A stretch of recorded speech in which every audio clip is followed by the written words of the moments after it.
Hello and welcome to Saturday's edition of Cracking the Cryptic, and we have what should be a stunning puzzle for you today. This is by the Dying Flutchman, quite a difficult thing to say, who is a theoretical physicist, so he should be used to solving extremely difficult problems, and he's apparently set us quite a difficult problem today.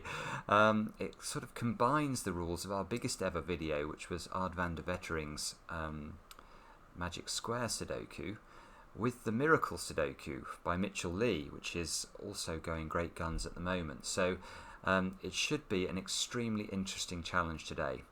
Before we get on to it, I want to mention that THERMO Sudoku is out. It's out on APPSTORE, it's out on Android. It is still not out on Steam. I do not know why. We have asked them to release it. They haven't done that yet. And I want to just give a big thank you to those of you who've taken the time to give it good reviews on those two platforms. We really are appreciative of that. It does seem to make a difference to how hard Apple and Google push the game. So yeah, big thanks. Now, what have we got for you today? Well, we have a bonus for those of you who support the channel on Patreon. Ashish Kumar, the fantastic Indian constructor, has created a THERMO Sudoku, and it is a very pretty one indeed. So I've put that up for those of you who support us there. Do have a go at it.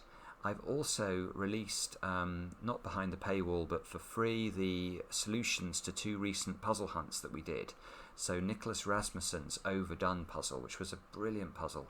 Do have a go at it if you haven't had a chance to look at it yet. And if you have had a chance to look at it and you didn't solve it, then there is a solution page up there now for you. And also for Joke van Veenendaal's city puzzle hunt that took you through Rome, Paris and London, if I remember rightly. Yeah, do have a look at that. That solution is also up there. Now, let's get on to today's puzzle and let me explain what is going on. We have some grey cells in the grid. The grey cells all need to be different numbers, and guess what? They need to be a magic square. So we've seen this before recently, but every time we've seen it, the magic square has had to live in the central box. Here it's sort of been expanded outwards. So we've got a magic square in the grey cells. We have a knight's move constraint that applies throughout the puzzle, so reminding you how that works, let's look at this one here. If this was a chess knight, it could jump to a variety of cells around the grid, those ones. These yellow cells could not contain a 1, because a chess knight in this cell could jump to those squares. And we have a king's move constraint. So this cell here, let's imagine this was a chess king. Where could it go? Well, it could go to that square, and that square. None of those cells can be a 2. So these three rules need to combine together to create a unique solution. As I say, our testers rave about this puzzle. One tester, though, couldn't do it because they found it too hard. So it's clearly got a bit of a kick to it. Do have a go. You just click on the link under the video to play it. And with that, let's get cracking. And I'm going to start with the magic square because we can run through the logic on this quite quickly, especially as we've done it a couple of times recently. If we think about these yellow squares and we know they contain different digits, we know that they must be the numbers 1 to 9. Now, numbers 1 to 9 add up to 45. So once we know that, we can think about the rows of this magic square. We've got 1 row, 2 rows, 3 rows. So 3 rows that all have to add up to the same number, add up to 45, so we know that each row adds to 15. And this, of course, is very important because once we know the rows add to 15, we know the columns and the two main diagonals must also sum to 15. That is the property of a magic square. So once we've got that, the way to think about it is to consider the central cell. And the reason for that is the central cell has a unique property within the magic square in that it has to be part of 4 different sums. It's got to be part of its column, its row, and both diagonals. So there have to be 4 different ways of adding up to 15 with whatever number we put in the central cell. Now, if you work through the options there, you'll discover that there's only one number that can meet that criteria, and it's the number 5. and that's because you can combine 5 with 1, 9, 2, 8, 3, 7 and 4, 6 to give 15, and that's the only number that has that property. Now, how do you solve the rest of the magic square? Well, we can't solve the rest of it yet, but we can restrict some of the options, and we can do that in a similar way. We can consider these 4 squares have a similar property in that none of them are on the diagonals, and therefore whatever numbers we put in these cells are only part of 2 different ways of making 15. Now contrast that with a corner cell. Now a corner cell has to be part of its row, its column and a diagonal. So these corner cells have to be party to 3 ways of making 15. Now you can do a little bit of experimentation for yourselves here, but you'll be able to show, if you think it through, that let's for example think about a 9 in this square. Well, 9 plus 5 would mean this square would have to be a 1. How would we make this row add up to 9, add up to 15 I should say, using the 9? Well, we know these 2 squares would have to sum up to 6, but we can't use 1, 5 in that sum. So the only option would be for those 2 squares to be 2 and 4, because we can't repeat, we can't have a 3 there, sorry, and a 3 here. That's going to break the rules of Sudoku. So 2, 4 here would be fine, but you can see there is no third way of making 15 involving a 9. So what you actually discover when you do all this enough is that the odd digits have to live in those 4 cells, and the even digits have to live in the corner cells, and that gives us a nice start in terms of solving the Sudoku. Well, especially this 1. Look, this 1 rules out those 2 cells, and that's huge. That is huge, because we know, because this is a 5, that these 2 cells have got to sum up to 10. Well, if we can't use 1, we definitely can't use 9 anymore.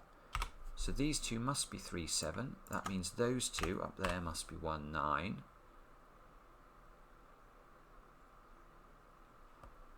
The 2 and the 4 here, see this square by knight's move, so that must be a 6 or an 8. Ah, now that's good, because now this can't be a 9 anymore. If this is a 9, and say we place it with a 6, that's already 15 without even getting to that square there.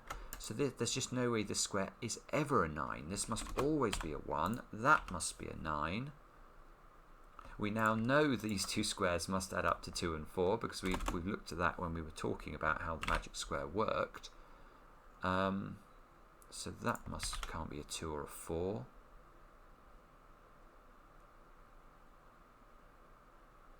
And this is probably, is this as far as we can get? Yes, I think it is. So now we've got to be able to solve this puzzle from here uniquely. And I don't mind telling you, I mean, I know it must solve because 2 of our testers solved it, but I'm quite surprised it solves, I have to say, because we haven't got a non-consecutive constraint here, remember. We've just got the knight's move and the king's move. So I can see that one of those 3 squares needs to be a 1. Oh, right, and this box, this 1 here has a surprisingly powerful effect on this box, look. It rules out those 3. It rules out those 2 by knight's move and those 2 by king's move. So there must be a 1 in one of those 2 positions. And presumably that affects this box usefully. Yeah, well, it removes those 3 as a possibility. That one can't be a 1. Those 2 can't be 1s because of the knight's move. So we do get pencil mark 1s down there. So there's a 1 in one of those 3 squares. Ah, and there's a 1. That one can't be a 1 because it's a knight's move away. So we get 1s at the top.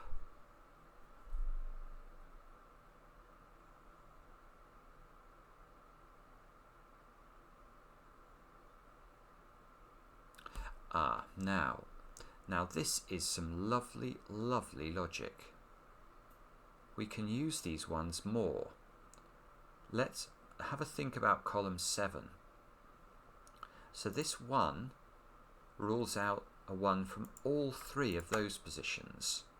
And if we look here, I don't think we can put a 1 in any of those 3 positions either, because if that's a 1, for example, it removes that by Sudoku, that by King's move, and that by Knight's move. And the same is true of both of those positions as well. So none of those 3 squares can be a 1. None of these 3 squares can be a 1. That can't be a 1 because of the 1 there. So the 1 is in one of those 2 positions, which is somewhat surprising.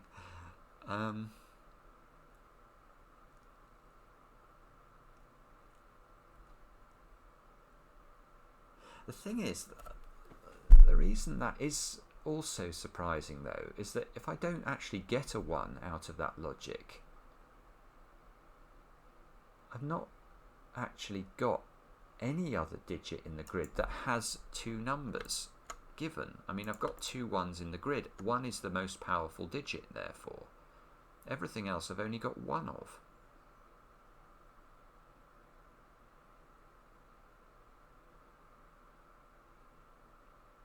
Twos? 2 can't go.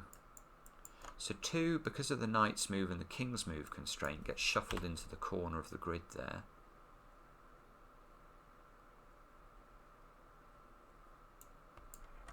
Similarly into the corner of box 5.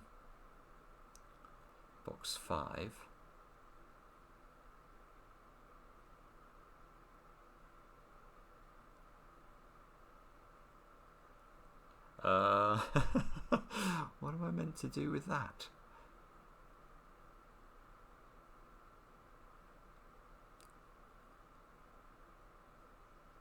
Oh, I see, or maybe I see. There's more of a restriction than you might think in this box on 2s, because the 2 here rules out those squares. But, yeah, let's look at... We know there's a 2 in one of those 3 positions. Therefore, can there be a 2 in any of those 3 purple squares? And I think the answer is no, because if we try a 2 there, for example, it rules out those 2 by Sudoku, that one by Knight's move. A 2 here... Oh, hang on, what's it just done there? Undo. A 2 here would rule out those 2 and that one by King's move. And a 2 here rules out Sudoku, King's move, Knight's move. So there is no 2 in the purples. So there is a 2 up there. I mean, that's so strange that the 2 here leads to pencil mark 2s in row 1 of the grid. So now we've got a 2-4 pair in row 2. So these 2s and this 2-4 pair mean there must be a 2 in one of those cells of the Tetris shape.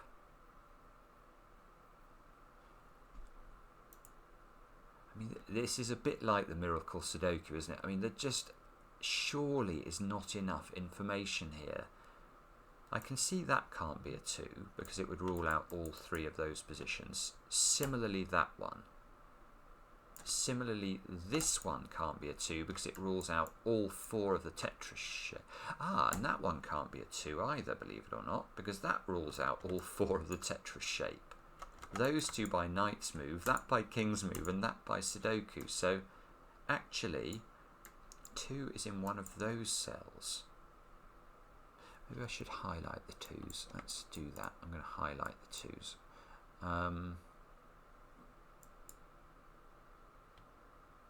So these squares can all be 2. I'm going to make them blue.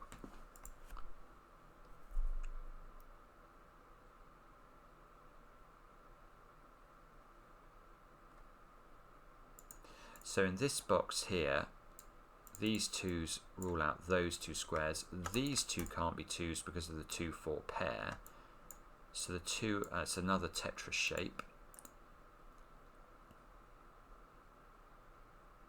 Oh, this is gorgeous. Absolutely gorgeous. Because now this box, believe it or not, is restricted. Because because of the tetra shape, the way it works, you can rule out all 3 of those cells from containing a 2, because a 2 in any of them rules out every one of the tetra shape. But this 2 now comes into its own. It sees that square by king's move and those 2 by knight's move. So there's a 2 down there now. So that gives us a 2. This is the only 2 position left in box 7, which gives us a 1 as well. So that's going to give us the 2-4 in the magic square. Well, it's going to do more than that though, isn't it? That's going to do all sorts of things. So there's the phone's buzzing at me. Oh, I don't know. Something's happened on my Twitter account apparently. I'll come back to that in a moment. Hopefully it's tremendously exciting.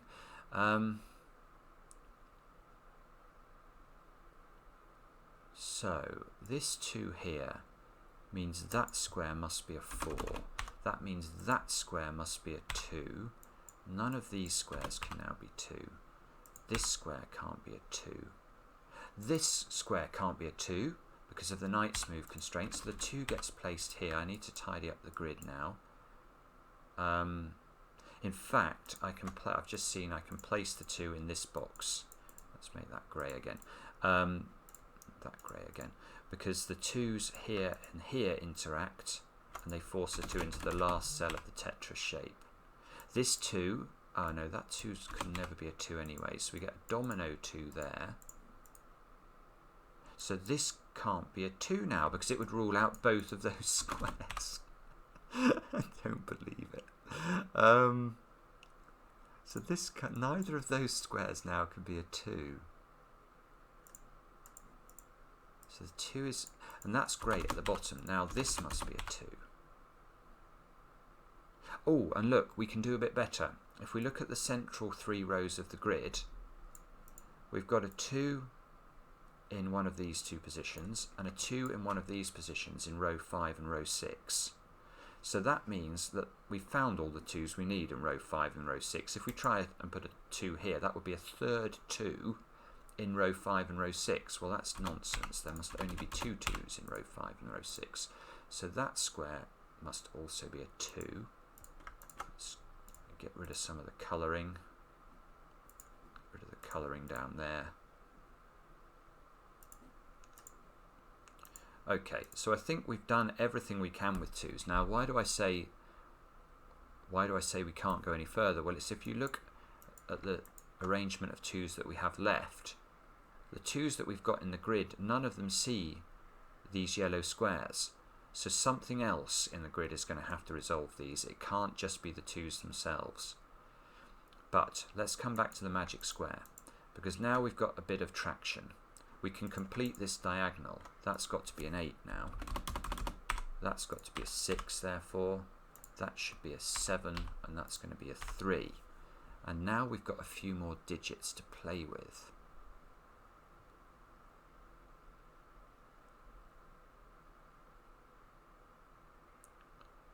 I say we've got more digits to play with, but we've not got many digits. We've got 1 of a lot of digits, but we've only got 2. We've looked at 1's, we've looked at 2's, we haven't looked at 4's. We've now got 2 4's, so we're going to have to look at 4's next, I think, because everything else we've only got 1 of. Although 9 is a bit interesting. Look, 9 gets locked into one of 3 positions there. And this couldn't be a 9 now because it would see all 3 of those cells. So there must be a 9 in one of those positions.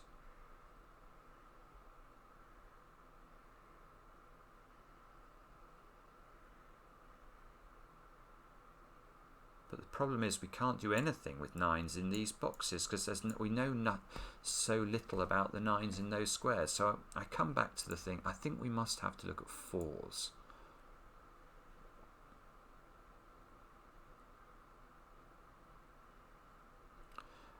Right. Yeah. Okay. So in this box, 4's can't go in those 2 squares, of course, because of the chess constraint. So 4 gets shifted there, which means And 4 can't be here because of the knight's move, so 4 is in one of those two positions.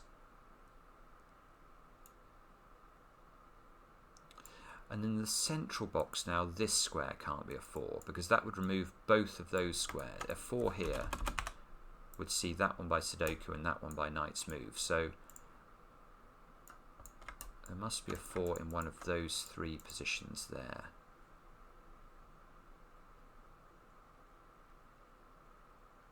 Four in the top box here. This 4 and this 4 force a 4 into one of 3 places. Oh, and there is an interaction, look, between these 4s and these 4s. This one, I can see that can't be a 4 because it would remove that one and that one and that one by knight's move. So actually we're down to 2 4s in the centre. This can't be a 4 because that would see that one and that one. So we're down to these 4s and these 4s. I'm just going to colour them in case it helps to isolate anything.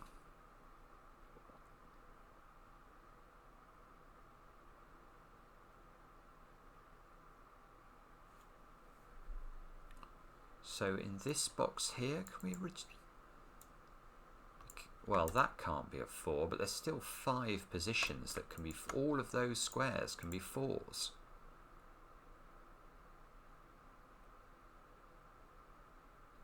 Fours in this 4 removes those squares, so all those 4 squares can be 4s. I can't. Is there a way of? I mean, this just can't work. Doesn't.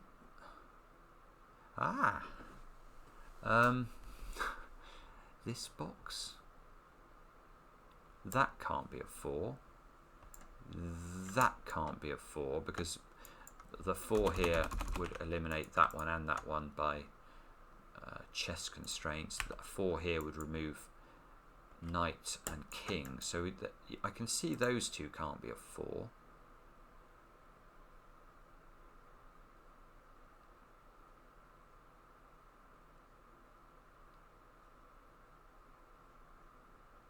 But that's still, that's hardly, so a 4 can go in any of those cells.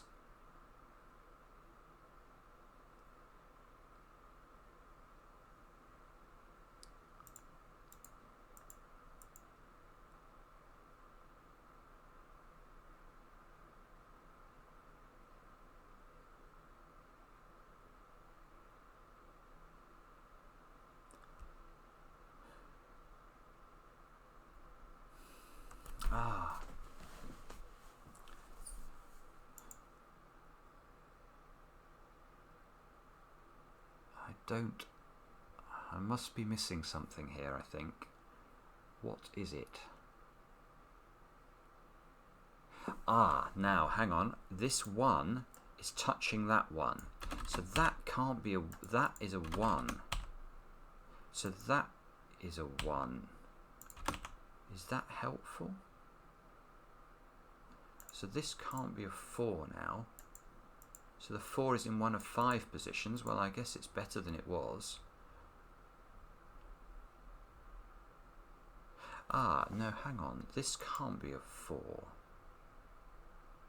A 4 here would see all 4 of those squares. This by knight's move, these 2 by king's move. So that actually can't be a 4. Let's get rid of it. How do I get rid of it? Go away. Like that.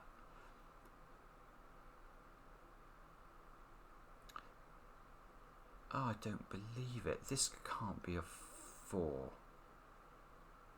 This can't be a 4 either, because this also somehow sees all 4 of those cells. It sees that one by knight, that one by king, and those 2 by Sudoku. So there, that. So the. Now we are starting to get a meaningful restriction on the 4s, because I'm just left with these 3 cells now, and I can instantly rule out that one, because it sees that one by Sudoku, that by King's Move, that by Knight's Move, and this one for the same reasons. So these two squares can't be 4s. There must be a 4 up there. I don't believe it. This can't be a 4 now. And therefore this must be a 4. And therefore this must be a 4. This must be a 4. This 4 sees both of those squares by the chess constraint. So there's a 4 in one of those two positions, which makes this one a 4. I don't believe it. As Yoda would say, and that is why you fail. Oh, this has got to be a 4 because of the 4's pencil mark there and there. Good grief. So we can well, we can't place the 4's in those squares, but we can place all the other 4's in the grid, somewhat surprisingly. And what does that tell us about the rest of the solve? So we're still going to be in this position where we've got to figure out the next digit to use, where we don't have this 1. I've not used this 1 fully. That can't. So the 1 must be hidden away in the bottom corner down there. 1 here. No, again, look, 1 can be in all of those positions.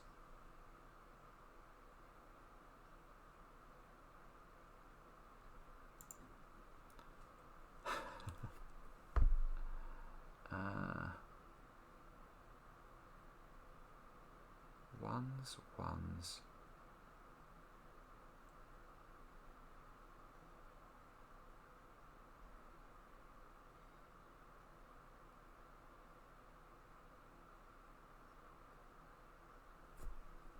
Six, look, 6 is this 6 sees those 3 squares and that one, so there must be a 6 in one of those 2 cells. That locks a 6 into one of 3 positions in the central box.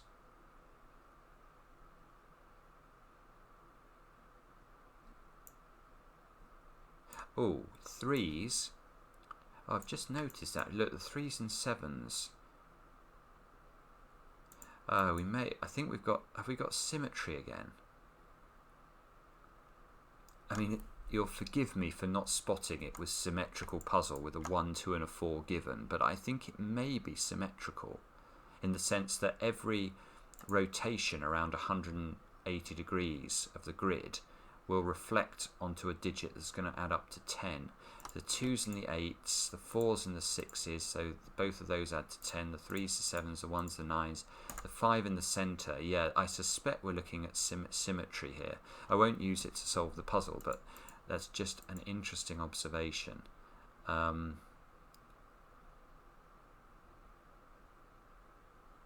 what was I looking at? 3s into those squares. So 3 must be in one of those 3 positions.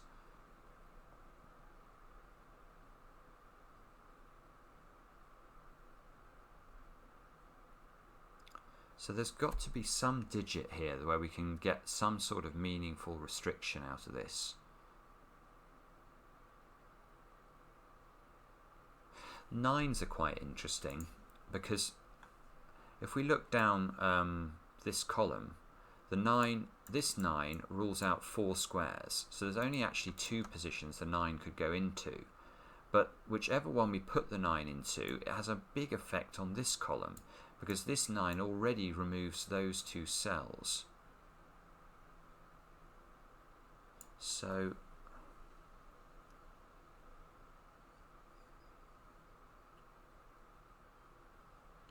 yeah, because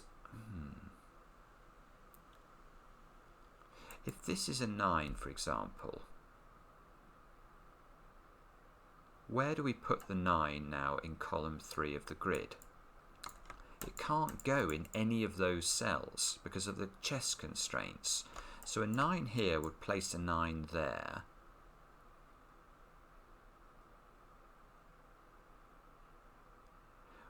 Which forces a 9 up there, I think. 9 into one of those two cells. Oh, this 9 is powerful. It locks a 9 into that square, and that locks a 9 into that square.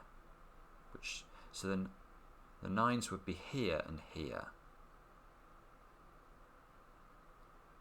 Oh, that doesn't. No, that doesn't work.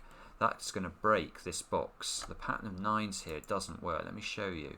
If this was the pattern of the 9s, this square would be, these two would be 9s. Now, where do we now put a 9 in box 6? You can't put one in. Everything is ruled out by the combination of Sudoku and the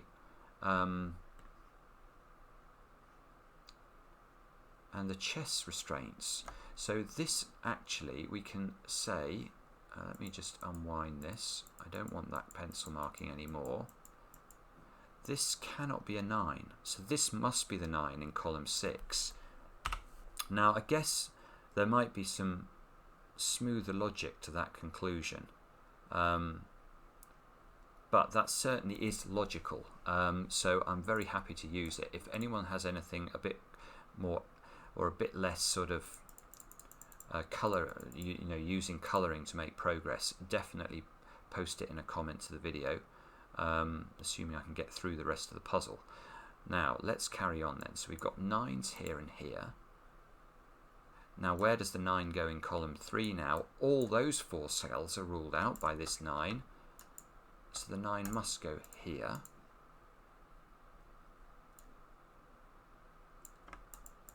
Now 9 must go here.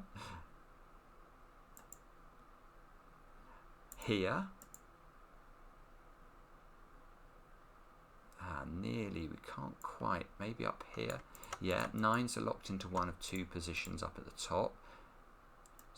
This can't be a 9 because it's a knight's move away, so 9 gets shifted there. 9 must be here, that's going to give us a 4. 9 must be here now, and that gives us a 9 there as well. So actually, once we worked out the start of the 9s, we get all the 9s, and we get a 4. And the 4 shifts and gives us this 4 as well.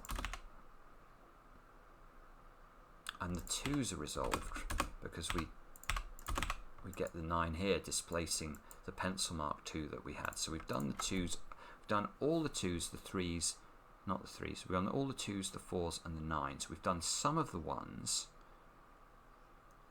and we've done very little else. So how do we finish this off? Let's look at this. Oh, in fact, no, this 8. Where do we put an 8 in that box? 8 can't go there, it can't go there because of the knight's move, so 8 goes here, which means there's a 1-8 pair in box 1 now. None of these 3 squares now could be an 8 because it would rule an 8 out from both of those squares. So 8 shifts over there. Therefore, this is a 6-8 pair at the bottom now. These squares have got to be 3, 5 and 7. These squares have got to be 1, 6 and 8.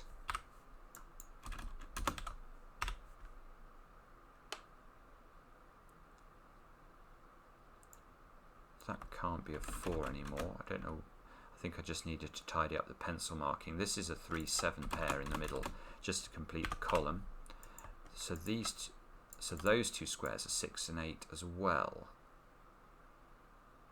Can't see how to resolve that yet. And these squares, oh, this is 3, 5 and 7 again. This is all the symmetry coming out, isn't it?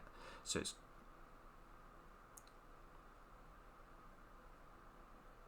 this square's just got to be a 6 to complete the row. These 3 squares have got to be 3, 5 and 8. Again, I can't quite see how to resolve that. Is there that one can't be 5 because of the knight's move.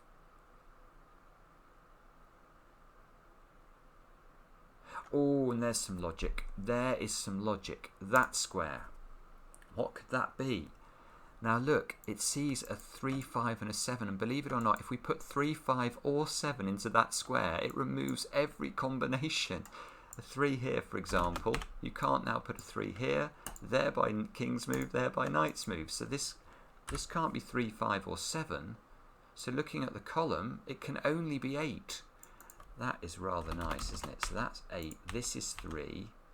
This is 3. This is 7. 7 goes in one of those squares. That can't be 4. Neither of those can be 3. The 8 shifts and fixes the 8, 6 there.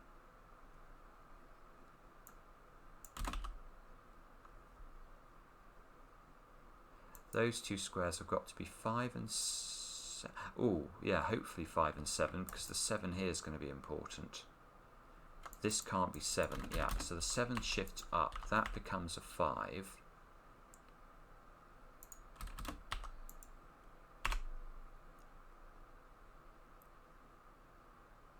This 5 means that can't be a 5, so that's 8, 5 in that order. That fixes the 8 and the 6 over there. This can't be a 6 now because of the knight's move constraint, so that's a 6, that's a 7. That's got to be a 5. Now we can complete this column. Look, that needs to be a 7. Therefore, there's a 7 and a 6 down there. These two squares are 3 and 5. The 3 here disambiguates it, so 3, 5. Let's just tidy up some of the pencil marking. Now, can we use anything else in the grid to disambiguate this? Yeah, well, let's just look at this row. We can see we need 3 and 7 into that square, and there's a 7 already here. So that fixes that, that fixes that, that fixes that. We need 1, 5 and 7 into those squares. So this is a 7, this is a 5, this is a 1. 1 is not there anymore. That's 8 at the top. 8 here moves an 8 out from both of those squares, and it fixes that, which backfires into the 1 and the 6. That plonks a 1 here. These two squares are 3 and 6, which we can now do as well. 6 and 3. The 7 here means that's 3, that's 5, that's 7. Hopefully we're going to get through the puzzle now. We need 3, 5 and 6. So that's a 5, that's a 3, that's a 6. Looks like it's completed, and it is. Wow. Another extraordinary Sudoku puzzle. Dying Flutchman. Yeah, I think that was a very auspicious debut puzzle. I enjoyed it greatly. I hope you guys did too. Let me know if you found any different logic. I don't think there would have been any different logic at the start. It was so constrained at the start, but I feel like the 9 I could have done better with. I mean, it's quite a nice spot that there's an interaction between columns 3 and 4, but I probably could have resolved it a bit more elegantly. Anyway, let me know, and we'll be back later on with another edition of Cracking the Cryptic.